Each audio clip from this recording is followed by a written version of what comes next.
আসসালামু আলাইকুম, কেমন আছেন সবাই? আলহামদুলিল্লাহ, আমরাও ভালো আছি। তো এটা ছিল আমার ননদের বাড়ি দাওয়াতে, আমাদের সবাইকে দাওয়াত করেছিল। তো তাই আমার শ্বশুর শাশুড়ি যেহেতু বাহিরে চলে যাবে বেড়াতে, তাই সবাইকে একসাথে আমরা খাওয়া দাওয়া করলাম।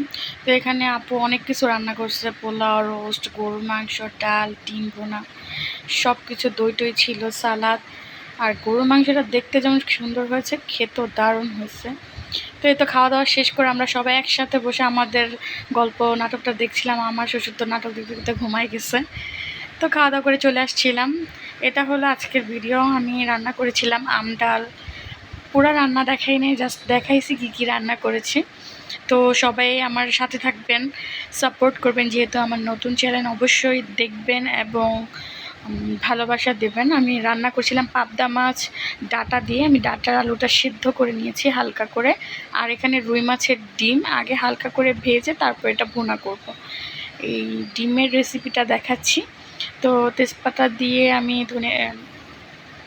পেঁয়াজ টেয়াজ দিয়ে ভালো করে ভেজে নেব। পেঁয়াজটা মিডিয়াম ভেজে নেব, পুরোপুরি না। আর অল্প ঝাল দিচ্ছি, আমরা কেউই ঝাল খাই না তেমন একটা, তাই সব খাবারে একটু ঝাল কম খাই। পেঁয়াজ টেয়াজ দেওয়া হয়ে গেছে, ময় মশলা দিয়েছি, ওটা না নিতে মনে নাই। এই তো আমার তরকারি প্রায় হয়ে আসছে, জিরে গুঁড়ো দিয়ে নামাই নিব। তো তরকারি হয়ে গেছে। এখানে দেখেন ডাঁটাটা কি সুন্দর দেখা যাচ্ছিল, আমি কষায় নিচ্ছিলাম ভালো করে। তারপর মাছ দিয়ে ধনেপাতা দিচ্ছে, অনেক সুন্দর লাগছে দেখতে, খেতেও দারুণ হয়েছে। এই তো আমার রান্নাবান্না শেষ, মাছ রান্না হয়ে গেছে, ডিম ভুনা করেছি, আর তো ডাল তো প্রথম দেখাইছিলাম। ভালো থাকবেন সবাই, আল্লাহ হাফেজ।